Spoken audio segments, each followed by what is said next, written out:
Je m'appelle Julio Bendezu Sarmiento, je suis archéologue.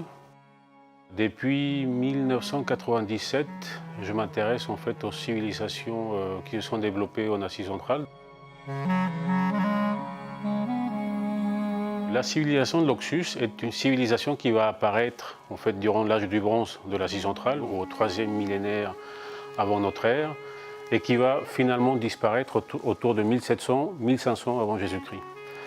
Alors c'est une civilisation qui est moins connue bien entendu que ses cousins, je dirais, de la Mésopotamie ou de l'Indus, qui ne sont pas très loin, tout simplement parce qu'elle était agrammate, ils ne connaissaient pas l'écriture. Cette civilisation va évoluer vers une hiérarchie sociale très complexe, une religion sans doute aussi, un rapport international très intense, de matériel en or, en argent, en lapis-lazuli, en cuivre, etc., qui va en fait se maintenir durant quelques centaines d'années pour commencer à décliner et enfin disparaître, sans parler de chute. Ce qui fait en fait le cœur de notre projet, c'est la fin de cette civilisation. On passera en fait des grandes villes à des petits villages. L'échange international va disparaître. La religion va complètement changer. Et surtout une population qui change complètement aussi de culture matérielle en fait. Sans doute, il y a eu un changement climatique qui a fait que ces sociétés se sont un petit peu dispersées.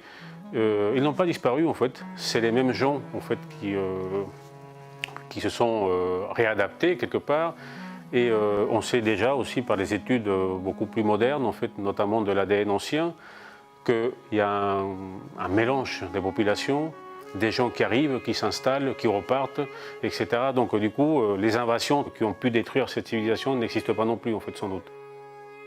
Le prix de la Fondation Engie, en fait, nous a permis effectivement de mettre un petit peu plus le caractère de notre recherche sur la question climatique. Donc on a été chercher effectivement des échantillons qui nous ont permis de constater que des cours de la rivière qui se retrouvaient pas loin du site de l'OUCDP avaient changé, de constater qu'effectivement nous avons une population qui s'est adaptée très bien en fait au changement, sans doute l'évolution climatique et surtout à l'évolution des cultures agricoles.